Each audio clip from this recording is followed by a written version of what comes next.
Hold down, man, suitcase this, my cell phone and my charger, don't walk with a limp. Get it knocked off or missing, you gon' get it. Next time I see you ass, you gon' leave airlift. What's up, y'all? You already know, man. KFROG TV, man. We back in the building, man, once again. I appreciate everybody that's been, you know, rocking with my channel or whatnot. If you ain't subscribed yet, y'all go ahead and subscribe now.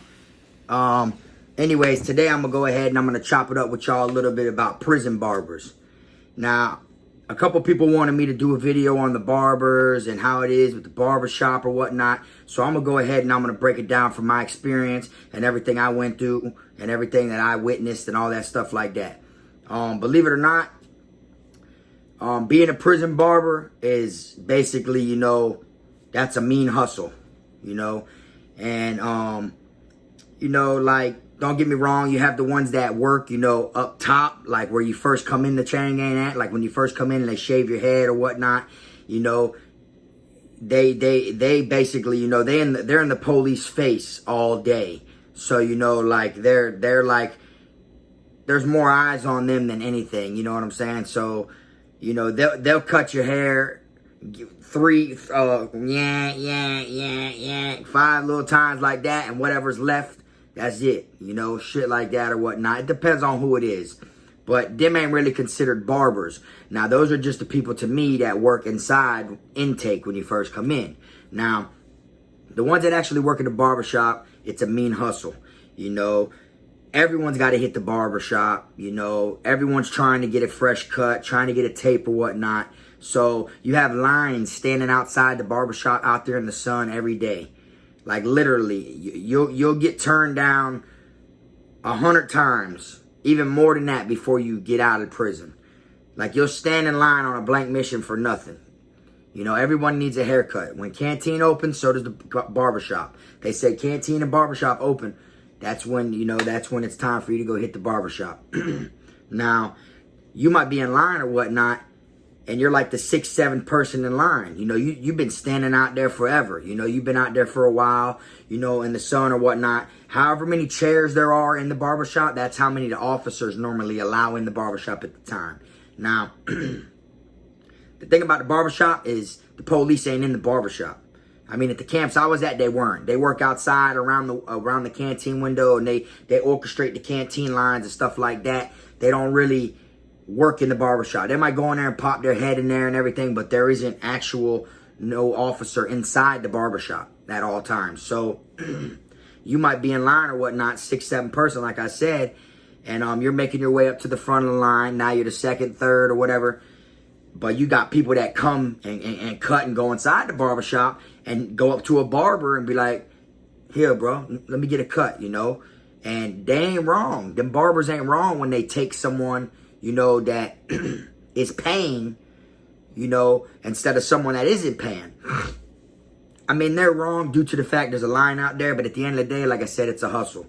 If you was a barber and there's a line out there and ain't no one paying, you know, everyone just getting their hair cut, a shave, head cut, and everything like that, or you got these 3 dudes that keep coming up, oh, bro, what's up, what you want?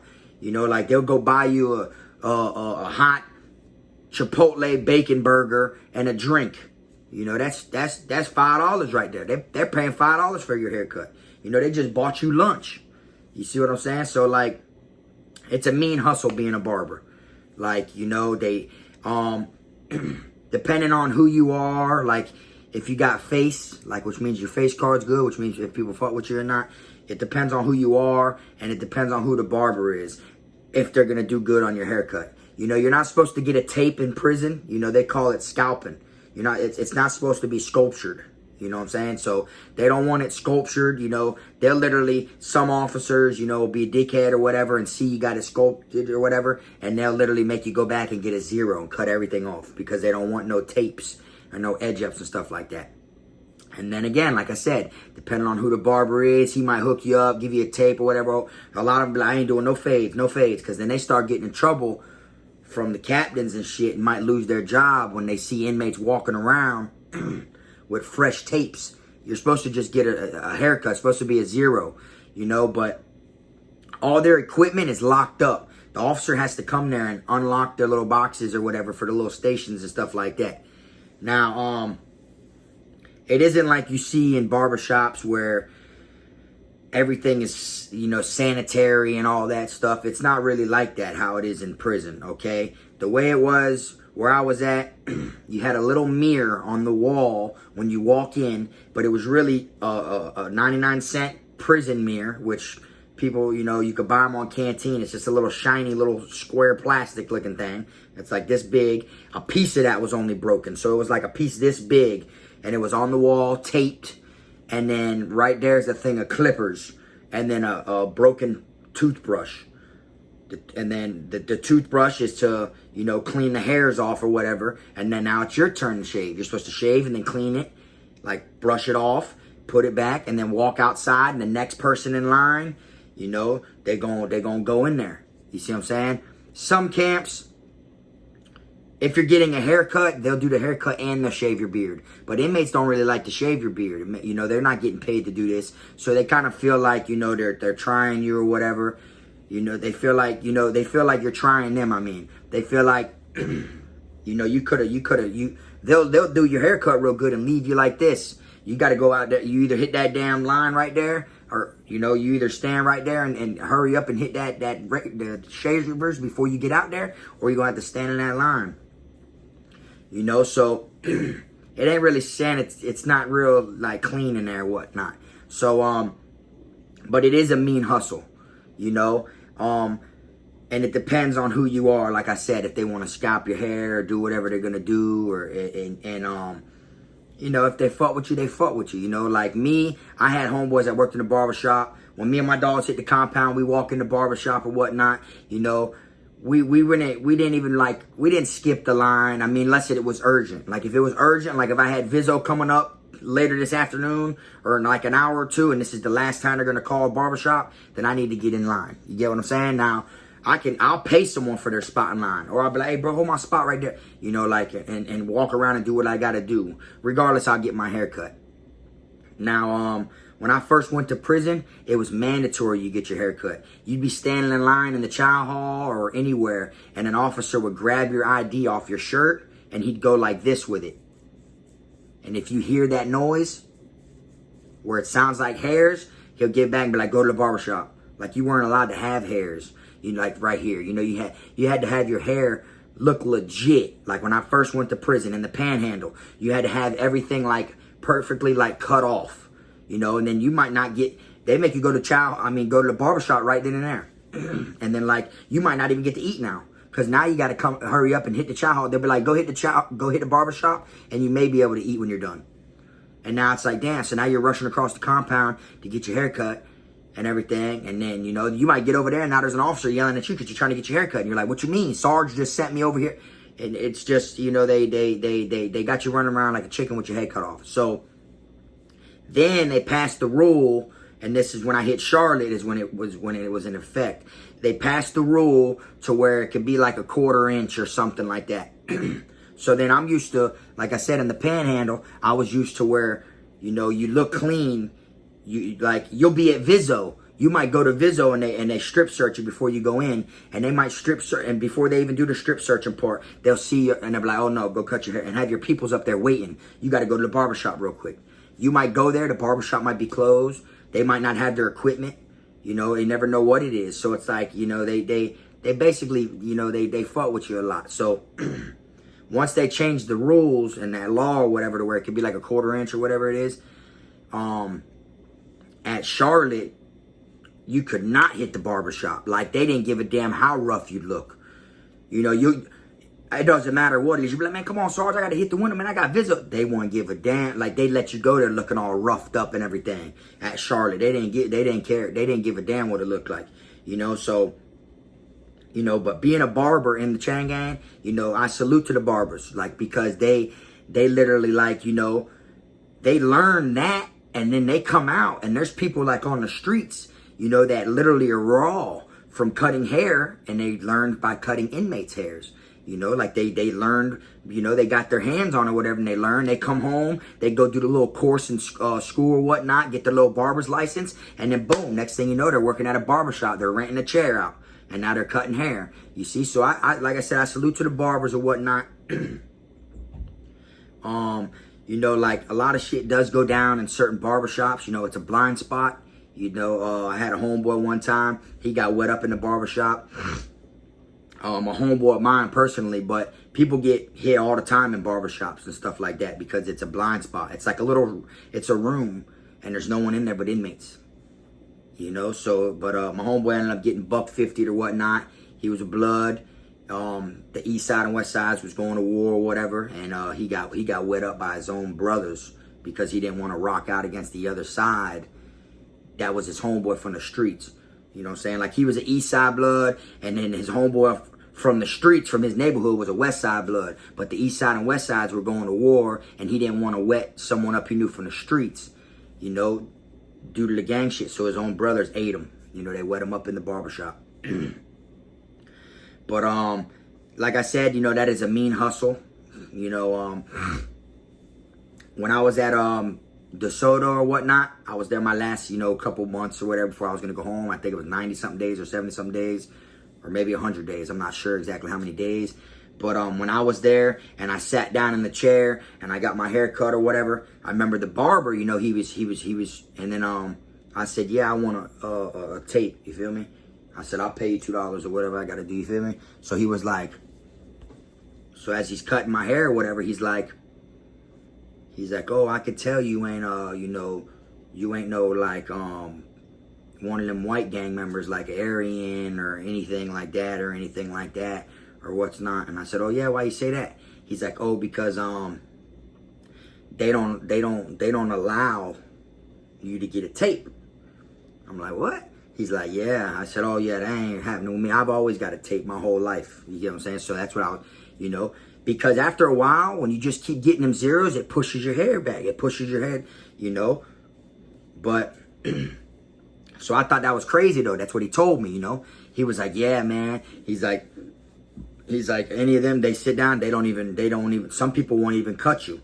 Like, they won't even cut you in certain camps, you know, because they might be affiliated like that. And then you're a white boy and you come in, you sit there, well, let me get a tape. And they look at it like, oh, you feel me? That's what, you know, black people do or whatever. And so I'm like, damn. He's like, yeah. I said, I never looked at that I never knew that my whole bit. I learned that my last month or two about to go home from prison.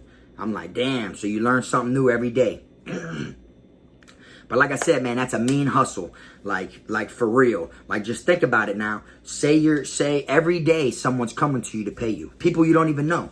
And then if it's people you don't know, you know, you could charge them what you want to charge them. Like, I've seen them charge people, like, it'd be someone they know, they come, you know, they skip the line. They skip about 10 people. And they go ahead and they $2 and they let them cut them. $2. Some barbers, you know, they won't even let someone sit in their chair unless the officer makes someone get in that chair.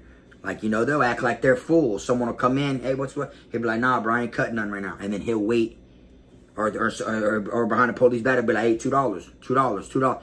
Like, they want to rack in all that canteen money. You know what I'm saying? You never know. You know, they might not have a source of income. That's a hustle. Everything's a hustle. You know, so, but, like I said, they'll be behind the police and they'll be like, you know, $2. And then you might have a dude that just cut the line of 15 people, just walked in, didn't even get in line, just walked in. Them boys out there standing in the sun and come in or whatnot, and everyone's watching all these people walk in the barbershop knowing that everyone's in line, you know, like, and then you go, look, he's in there cutting them because he's paying. You see what I'm saying? But he just cut 15 people and only paying $2. Now, someone sweet might be there, someone they don't know or anything like that, and they come in and they be like, hey, this and that, I need a haircut, man, this and this and this. And then they'll be like, you know, he'll be like, oh, all right, $7. You know, they'll throw a high number out there just, you know, they'll test people. They'll just see if they can get over on it. Like, they ain't paying $7 for a haircut. Like, I mean, yeah, I know on the streets they go for anywhere from $10 to $20. You know, in my hood, we got a place that's $10 any cut. Shout out to Top Notch. You feel me? That's in my hood. Y'all can look it up. People be getting shot in the parking lot and everything over there. Top Notch in Davie, Florida. But, anyways, they do any cut for $10 out here on the streets over like that. You know what I'm saying? So, but in there, $7 a haircut is kind of a lot.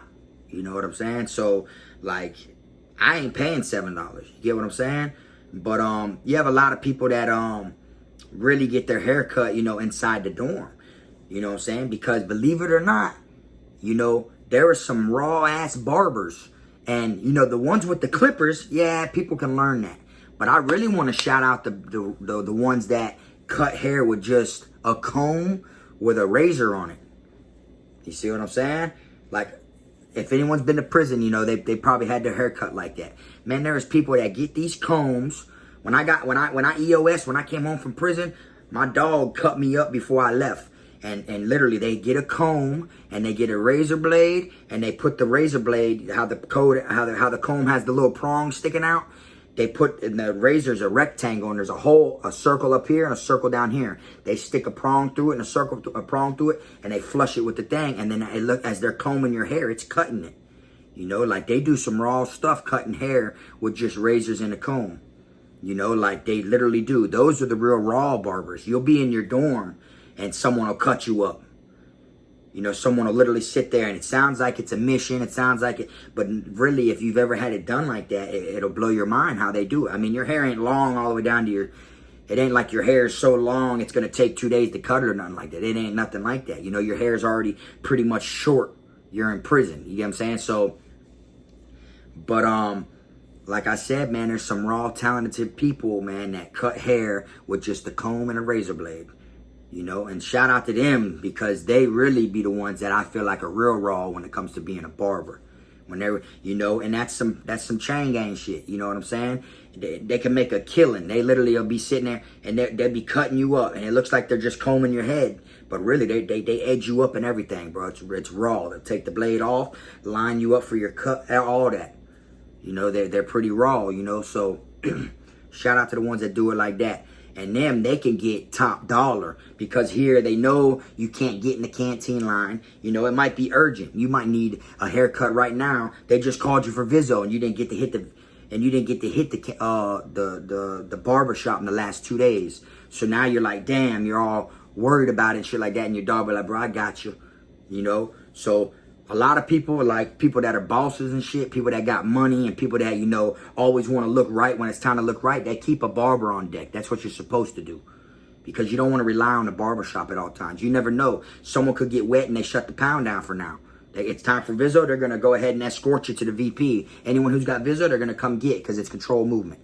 They're not going to, it doesn't matter. They will send you there looking all roughed up and everything like that. So, like I said, it is a mean hustle, you know. Some barbers, they go there, you know, you got to look at it. They cut hair, you know, they cut hair like sometimes, well, on the weekends, the barbershops are closed. You know, I think Saturdays they're open, but Sundays they're closed or something like that. But, or it's 2 days out the week they're closed, just like a regular job in prison. You know what I'm saying? You only work 5 days out the week. You know, whatever job they give you, 2 days you have off. So, and it's the only barbers. Like, it's like, if that barber, like, there might be 2 or 3 different barbershops on the compound. They might have one on this side of the compound and then 2 down here somewhere. It's the same barber that works those. So if there's 3 chairs in there, them are the barbers for that barbershop. If like, they've actually, none of us have got a haircut one time. They had us all, like, we could not hit the barbershop. We were on lockdown. And the officer actually brought a barber in with a cart with their clippers and had them cutting hair while we were watching the football game. Had them cutting hair at the front of the thing for everyone who wanted to get a haircut. You see what I'm saying? So, like, they had to go find them barbers. And them barbers were like, man, like, you know, they can't wait for their day off. They're cutting hair all week and ain't making nothing other than what these people are giving them. And then you got officers that'll see that shit and confiscate it from them. You know, some officers won't let them make their money. You know, so they got to go out there and tell the dude in the canteen window, hey, bro, look, hold this back here for me.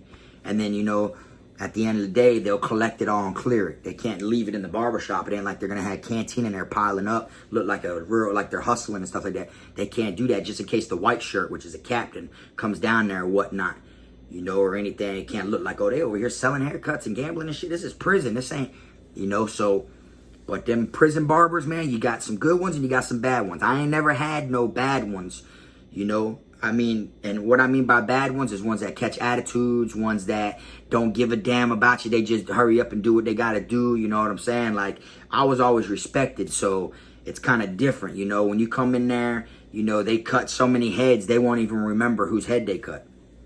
You know?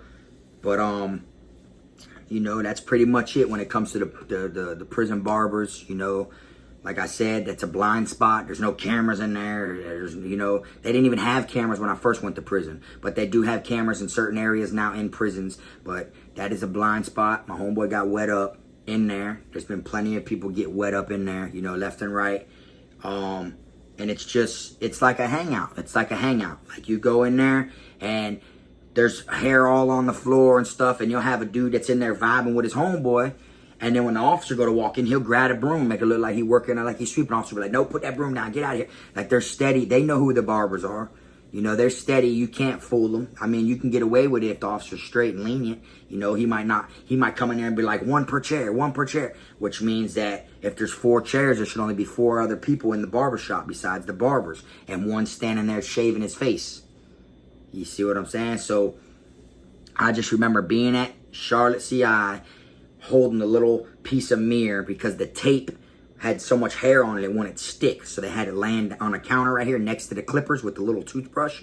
And I remember holding the little mirror like this, a little broken piece of a mirror about this big, and looking in it and shaving or whatnot. And stuff like that, you know. So, but them barbers, like I said, it is a mean hustle, you know. You can learn something from it. So if you like, you know, to cut hair, you know, or if you want to learn to cut hair, you know, being a barber is the way to go. It's not easy, but it ain't hard. But I done seen some dumbasses like on the streets that I know, that dumbasses, like people I went to school with, that are barbers now, you know. But like, you know, I don't knock them. It is what it is, you know. But they were able to do it. You know, you learn, and the best place that people learn is when they're incarcerated. You know, you can't, practice makes perfect. You get what I'm saying? But anyways, I appreciate everybody that's tuning in or whatnot. I got that new merchandise that just dropped. Y'all go check it out. It's called KFROG TV's official gear. You know, and a lot of people like it or whatnot. I've had a couple people buy some stuff already off there. Y'all go check it out. It's more like casual. It's just like a casual look instead of like a you know, with the KFROG logo and all that. Instead, it's more like, you know, more common is what I would say, not casual. But anyways, y'all go check that out. Y'all hit that like and subscribe button, and I appreciate all the donations and everything like that. And I'm gonna start doing fan mail. For those that don't know, I added my PO box to the description. So now if you want to send something to my PO box, whether it's, you know, a story, or whether it's just fan mail, if it's merch, if it's whatever it may be, you can send fan mail to me in my P.O. box. I will be, you know, speaking on my fan mail and stuff like that, or whatever, on live streams or whatever. I'm going to bring that out. I'm going to shout out my fans, whatever, as long as it's, you know, good enough for people to listen to and stuff like that, I'll get to it, you know, and I would do it. So, y'all check out the P.O. box. It's in the description. And y'all fuck with me next time, man. You already know this KFROG TV.